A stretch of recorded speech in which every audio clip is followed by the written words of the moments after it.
What would you do if the moment you realized you were being destroyed was the same moment you had to stay completely calm? My name is Michael Kerner, and by the time I walked into that glass-walled boardroom at Northbridge Solutions Ltd., my career was already over. I just didn't know yet whether I was the victim or the trigger. 12 years. That's how long I gave this company. 12 years of building systems no one else understood, of fixing deals at midnight, of carrying risk that never showed up on paper. Northbridge wasn't some giant empire when I joined. It was a fragile London firm with ambitious language and very nervous investors, and I was the one who made it stable. That morning, the boardroom felt colder than usual. Too clean, too quiet. The kind of quiet that doesn't mean peace, it means decisions have already been made. Across from me sat Sarah Whitmore, the CEO. Perfect posture, neutral expression. The face people wear when they've practiced disappointment in advance. She didn't greet me, she didn't ask how I was. She slid a thin folder across the table. "Michael," she said, calm and rehearsed, "sign this and walk away quietly." No explanation, no discussion, no acknowledgement of 12 years. Have you ever noticed how humiliating silence can be when it's intentional? In that moment, my body reacted before my mind did. My chest tightened, my hands went cold, but my face stayed still. I opened the folder. Severance terms, non-disclosure language, exit clauses written to protect everyone except the person leaving. Sarah called it restructuring. She said it was best for everyone. But as she spoke, I wasn't listening to her voice anymore. I was remembering something else. Years earlier, during a messy funding round, investors demanded safeguards. They didn't fully trust leadership back then, so I helped design a compliance framework. Quiet, invisible, buried deep in the legal structure. A framework no one talked about anymore. My eyes scanned the page, but my thoughts were somewhere else entirely. Racing, calculating. Because suddenly, I understood something terrifying. This wasn't sudden. This wasn't emotional. This was planned. Months of preparation, private conversations, strategic silence. And I was being removed not because I failed, but because I knew too much. What would you do if you realized the people smiling at you had already replaced you? Sarah pushed the pen toward me. "Take your time," she said, but her tone told me the time was already gone. Inside, everything was chaos, anger, betrayal, fear. If I reacted, I would lose everything. If I stayed calm, I might lose everything anyway. So I did the only thing left. I picked up the pen. My hand hovered above the paper, and before I signed, I spoke. Just 9 words. Not loudly, not emotionally, carefully, precisely. Sarah nodded when I finished, a small nod, the kind you give when you think someone has accepted defeat. She didn't realize she had just agreed to something she didn't understand. I signed. I stood up. I walked out without looking back. By the next morning, my name had vanished from internal systems. My email was dead. My access revoked. A press release went out before noon. Michael Kerner amicably exits Northbridge Solutions. Sarah gave interviews, confident, polished, untouched. The stock didn't move. To the world, nothing was wrong. But behind the scenes, something had already begun. Something silent, automatic, irreversible. And no one at Northbridge realized yet that the real damage hadn't even started. Not until those 9 words were read by the wrong people. Cliffhanger. Because what Sarah thought was my exit was actually the moment the system woke up. Have you ever watched people celebrate while standing inside a building that's already burning? The morning after I left Northbridge, I woke up earlier than usual. Not because of panic, not because of regret, because my phone was completely silent. No emails, no calls, no messages asking for clarification. And that silence told me something important. They thought it was over. By 9 a.m., the press release was everywhere. Michael Turner amicably exits Northbridge Solutions. Clean words, safe words, words chosen to make investors feel comfortable. Sarah Whitmore appeared calm in every photo, relaxed shoulders, measured smile, the look of someone who believed she had just removed a problem. What she didn't realize was that those exact words, amicably exits, were the first mistake. I made coffee, sat at my kitchen table, and waited. This is the part no one talks about. Revenge doesn't start with action. It starts with restraint. Years earlier, during a tense investor standoff, we built a safeguard. Not dramatic, not aggressive, just a clause. A clause that said, if specific executive exit language is used publicly after a forced internal separation, an automatic external compliance review is triggered. No permission needed, no warning sent, just activation. And those 9 words I spoke in the boardroom, they ensured the exit qualified. By noon, I knew it had worked, not because anyone called me, but because someone didn't. The head of legal, James Holloway, was usually meticulous, obsessive even. If everything was fine, he would have sent a courtesy message, a checkbox email. He didn't. By the end of the day, internal calendars across Northbridge began shifting, meetings canceled, private calls scheduled off-grid. I still said nothing. Here's a question you should sit with. What scares powerful people more, a threat or silence they can't trace? On day 3, the auditors arrived. No announcement, no drama, just credentials at reception. External, independent, unstoppable. That was the mini revenge. Not the destruction, the interruption. Projects paused temporarily, expansion meetings postponed, bank partners requesting clarification out of caution. Sarah was still smiling in public, but behind closed doors, the tone had changed. I know this because someone finally called me. Not Sarah, James. His voice was tight, controlled too carefully. Michael, quick question, off the record. I let the silence stretch before answering. Yes? There's a review happening. Routine. You wouldn't know anything about that, would you?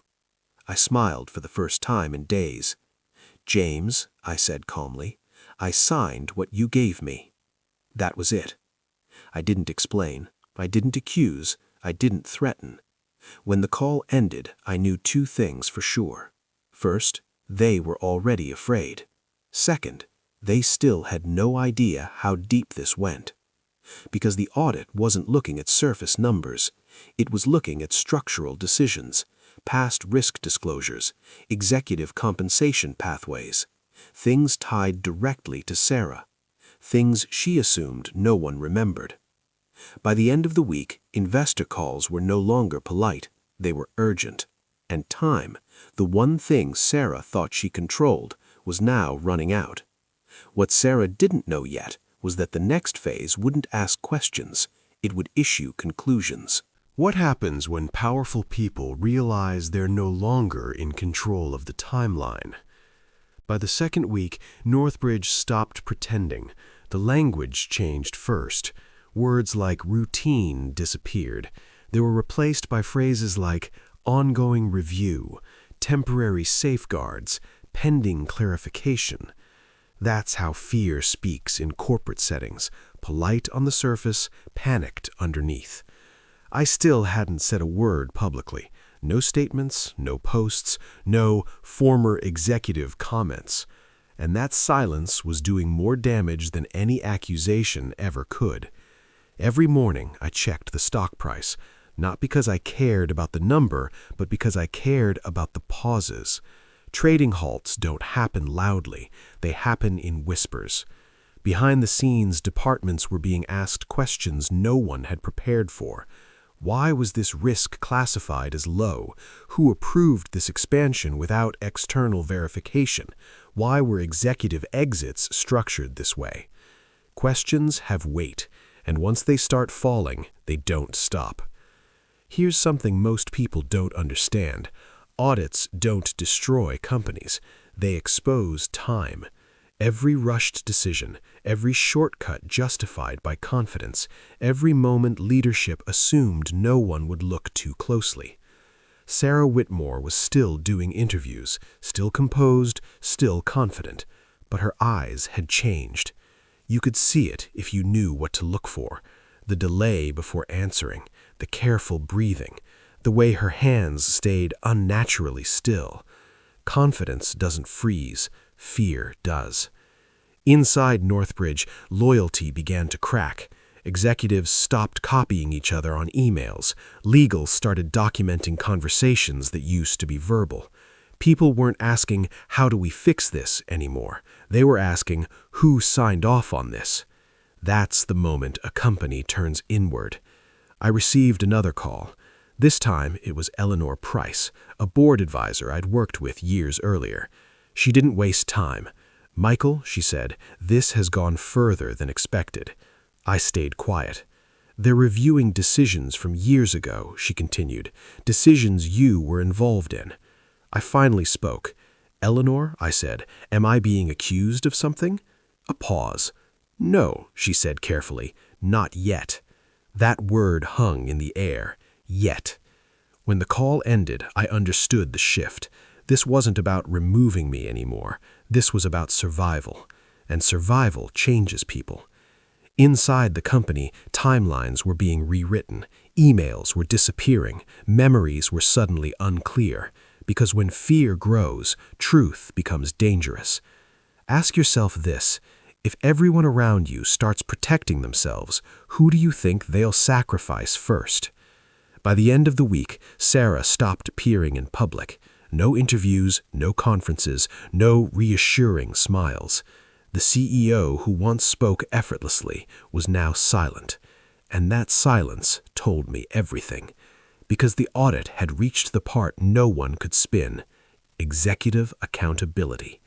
Compensation tied to undisclosed risk, exit strategies structured to avoid oversight, approvals that led directly to financial exposure. All roads were starting to point upward, toward her. Late Friday evening, my phone buzzed again. One message, no name, just 6 words. "They're preparing the report." I leaned back in my chair. The fear phase was over. Next came consequences. Because once a report is finalized, no amount of confidence can rewrite it. What do you do when the damage you tried to hide starts asking questions out loud? The report didn't arrive all at once. That's not how these things work. First came the leaks, not to the press, to the people who mattered. Banks requested revised projections. Partners delayed signatures. Investors stopped asking if and started asking how bad. Numbers don't need emotion to terrify people. They just need context.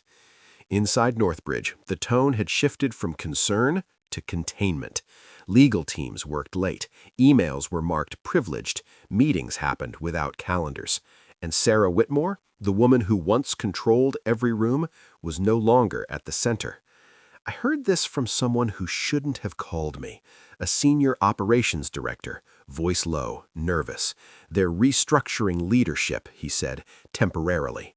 Temporarily is a lie companies tell themselves when they're afraid to say replacement. For the first time since I walked out of that boardroom, I felt the balance tilt. Not because I celebrated, but because I recognized the pattern. This is the phase where mistakes multiply. People rush, they overcorrect, they say too much in the wrong rooms. And that's exactly what happened. During an emergency board session, closed doors, no assistants, someone asked a question that changed everything. Why was Michael Turner removed right before this clause activated? Silence followed. No one answered. because answering meant admitting that leadership had misunderstood the system they signed off on. That silence made its way into the audit record, and silence, when documented, becomes evidence. By midweek, the first figure leaked, not publicly, internally. $8 million. That was the projected exposure if expansion plans remained frozen for another quarter. $8 million wasn't the final number. It was the warning shot. I didn't feel relief. I felt weight. Because now, if the plan failed, I wouldn't just lose my reputation. I'd lose any chance of ever working at this level again. This wasn't revenge anymore. This was a narrow path with no room for emotion. Another call came in. This time, it was Sarah. Her name on my screen felt heavier than I expected. I let it ring once, twice. Then I answered. "Michael," she said, her voice carefully neutral. "We need to talk." I said nothing. "We may have misunderstood certain implications," she continued. "I'm hoping you can help us clarify intent." Clarify intent. That's what people ask for when the truth is already written. "I already clarified," she replied, "in the room, before I signed." A long pause. Her voice dropped. "You knew," she said. "Yes." Another pause. "How bad is this?" she asked. I looked out the window before answering. "It depends," I said slowly, "on what the report concludes." She exhaled, a sound I'd never heard from her before. Fear. When the call ended, I understood something clearly. Sarah wasn't trying to fix the company anymore. She was trying to save herself. And that meant the final phase was beginning. Because when leaders stop protecting the company, someone always falls. What do you do when saving yourself means destroying everything you built? By the third week, Northbridge wasn't bleeding quietly anymore. The numbers were no longer estimates, they were projections with dates attached.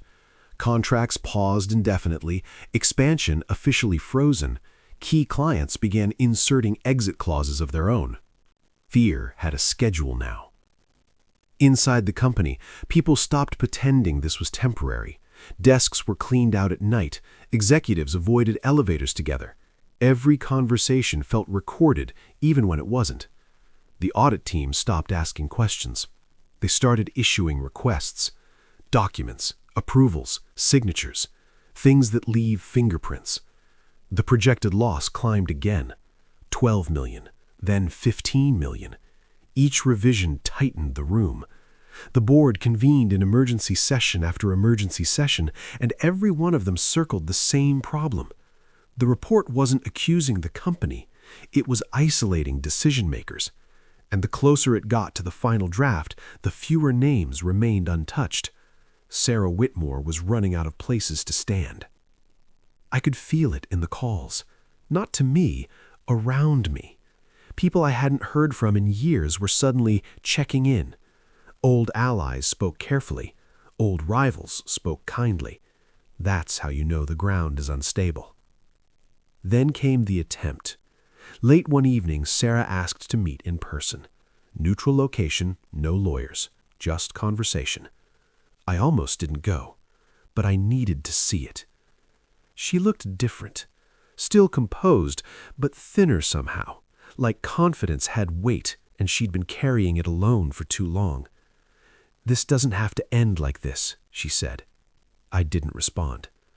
"We can reframe things, adjust responsibility, share context." Share context. Another way of saying share blame. "You're asking me to speak," I said. "I'm asking you to help us survive this," she replied quickly, then corrected herself. "Help me survive this." There it was. The truth always arrives when pressure peaks. "I won't lie," I said calmly. She nodded too fast. "Of course not. Just perspective." Perspective doesn't change documents. It just delays consequences.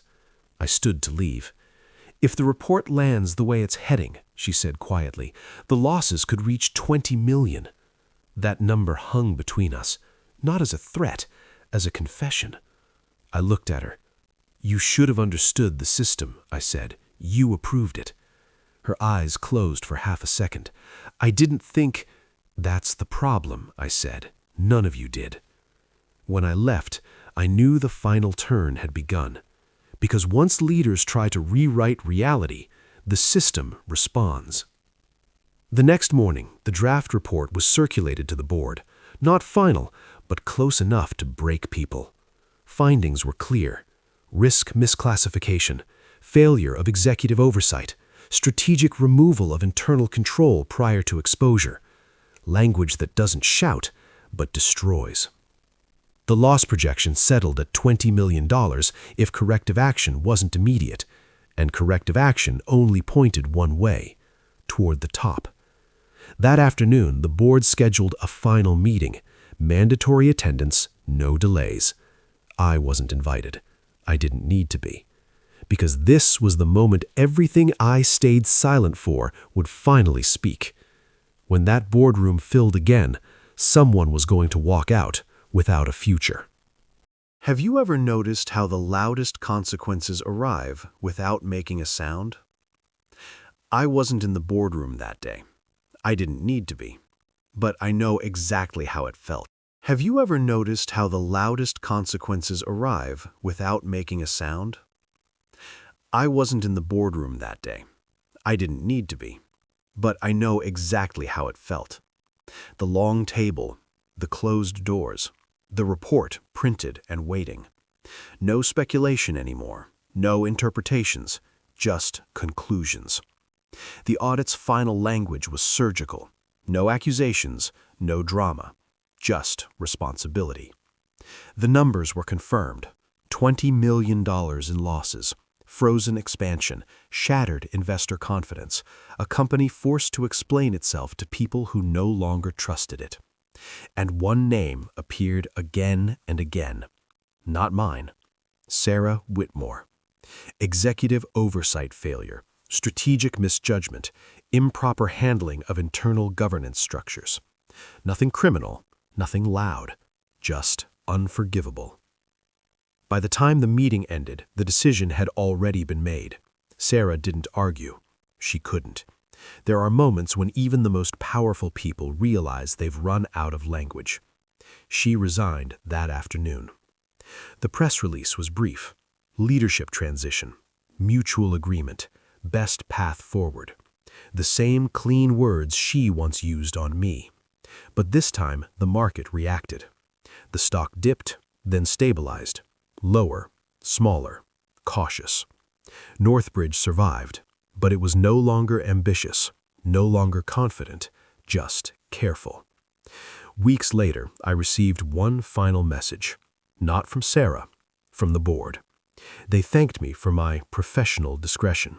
They confirmed my severance would be honored in full. No conditions, no silence clauses added. They knew better. I never celebrated. Revenge like this doesn't feel like victory. It feels like closure. I didn't destroy the company. I didn't humiliate anyone publicly. I didn't raise my voice or make threats. I simply stepped aside and let the system respond to the truth it had been built to detect. That's the part people misunderstand. Real power in the corporate world isn't loud. It doesn't announce itself. It doesn't rush. It waits. It's written into frameworks, hidden in clauses, triggered by precision.